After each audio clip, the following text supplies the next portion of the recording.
May 12th, 1 Samuel 12:1 through 13:22. Samuel said to all Israel, I have listened to everything you said to me and have set a king over you. Now you have a king as your leader. As for me, I am old and gray, and my sons are here with you. I have been your leader from my youth until this day. Here I stand. Testify against me in the presence of the Lord and his anointed. Whose ox have I taken? Whose donkey have I taken? Whom have I cheated? Whom have I oppressed? From whose hand have I accepted a bribe to make me shut my eyes? If I have done any of these things, I will make it right. You have not cheated or oppressed us, they replied. You have not taken anything from anyone's hand. Samuel said to them, The Lord is witness against you, and also his anointed is witness this day that you have not found anything in my hand. He is witness, they said. Then Samuel said to the people, It is the Lord who appointed Moses and Aaron and brought your ancestors up out of Egypt. Now then, stand here, because I am going to confront you with evidence before the Lord as to all the righteous acts performed by the Lord for you and your ancestors. After Jacob entered Egypt, they cried to the Lord for help, and the Lord sent Moses and Aaron, who brought your ancestors out of Egypt and settled them in this place. But they forgot the Lord their God, so he sold them into the hand of Sisera, the commander of the army of Hazor, and into the hands of the Philistines and the king of Moab, who fought against them. They cried out to the Lord and said, We have sinned, we have forsaken the Lord, and served the Baals and the Ashtoreths. But now deliver us from the hands of our enemies, and we will serve you. Then the Lord sent Jerubbaal, Barak, Jephthah, and Samuel, and he delivered you from the hands of your enemies all around you, so that you lived in safety. But when you saw that Nahash, king of the Ammonites, was moving against you, you said to me, No, we want a king to rule over us, even though the Lord your God was your king. Now here is the king you have chosen, the one you asked for. See, the Lord has set a king over you. If you fear the Lord and serve and obey him, and do not rebel against his commands, and if both you and the king who reigns over you follow the Lord your God, good. But if you do not obey the Lord, and if you rebel against his commands, his hand will be against you as it was against your ancestors. Now then, stand still and see this great thing the Lord is about to do before your eyes. Is it not wheat harvest now? I will call on the Lord to send thunder and rain, and you will realize what an evil thing you did in the eyes of the Lord when you asked for a king. Then Samuel called on the Lord, and that same day the Lord sent thunder and rain. So all the people stood in awe of the Lord and of Samuel. The people all said to Samuel, Pray to the Lord your God for your servants, so that we will not die, for we have added to all our other sins the evil of asking for a king. Do not be afraid, Samuel replied. You have done all this evil, yet do not turn away from the Lord, but serve the Lord with all your heart. Do not turn away after useless idols.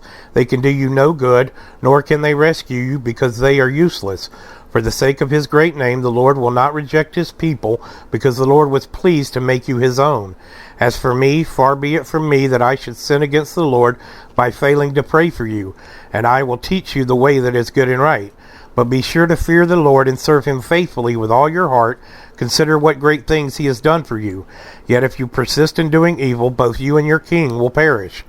Saul was 30 years old when he became king, and he reigned over Israel 42 years.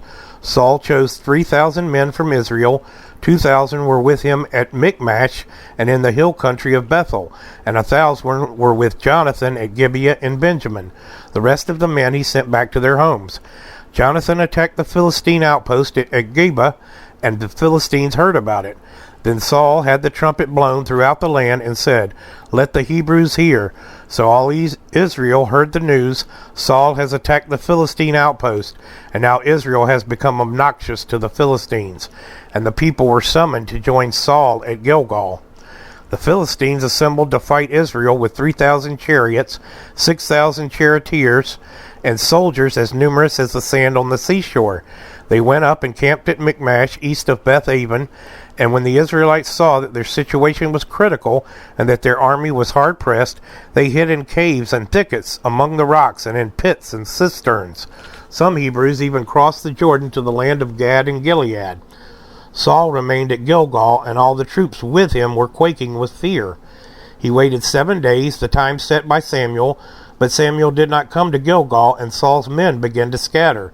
So he said, Bring me the burnt offering and the fellowship offerings. And Saul offered up the burnt offering. Just as he finished making the offering, Samuel arrived, and Saul went out to greet him.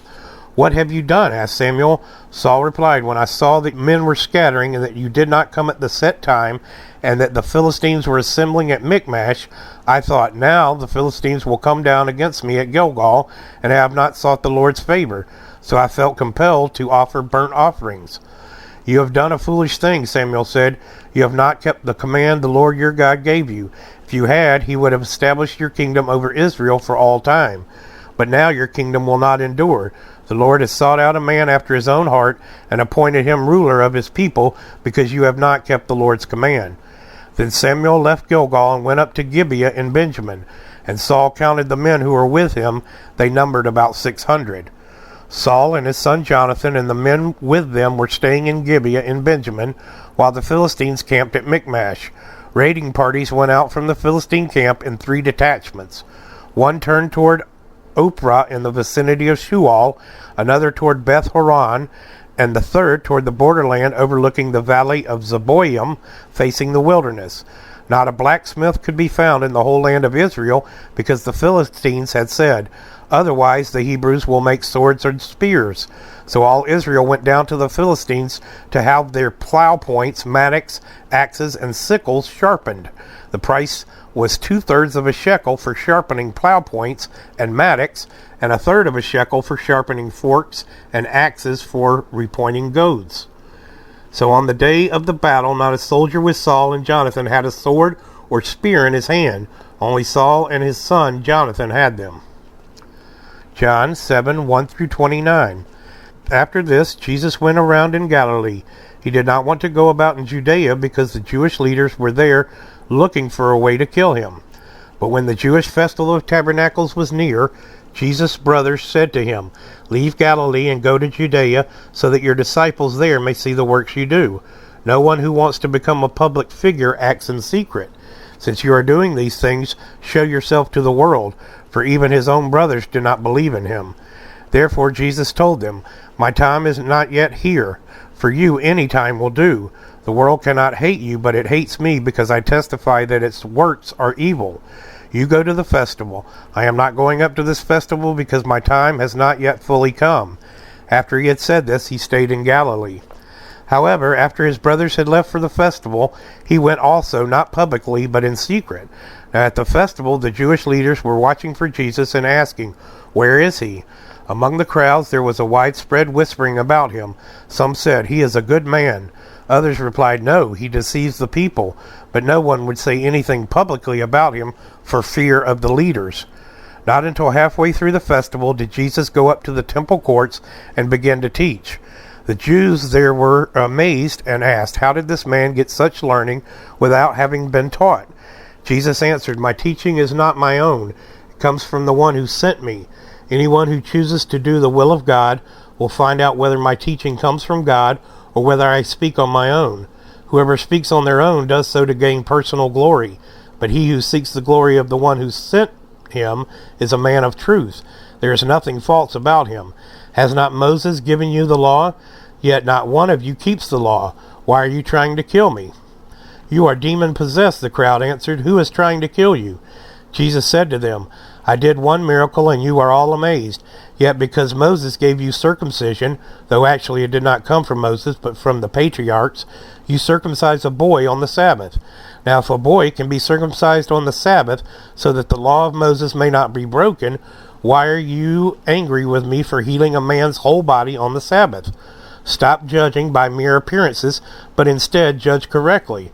At that point, some of the people of Jerusalem began to ask, Isn't this the man they are trying to kill?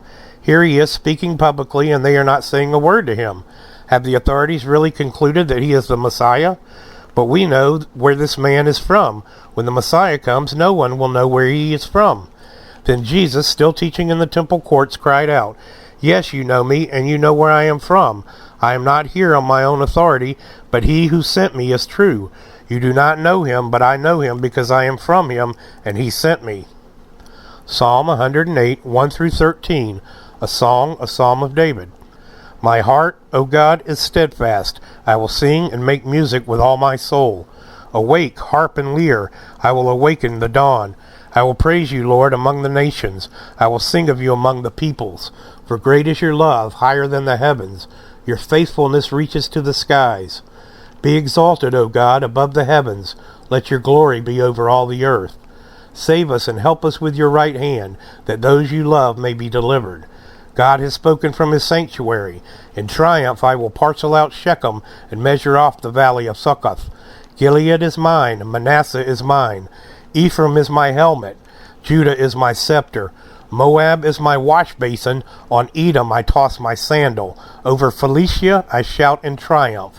Who will bring me the fortified city? Who will lead me to Edom? Is it not you, God? You who have rejected us and no longer go out with our armies? Give us aid against the enemy, for human help is worthless. With God we will gain the victory, and he will trample down our enemies. Proverbs 15:4. The soothing tongue is a tree of life, but a perverse tongue crushes the spirit.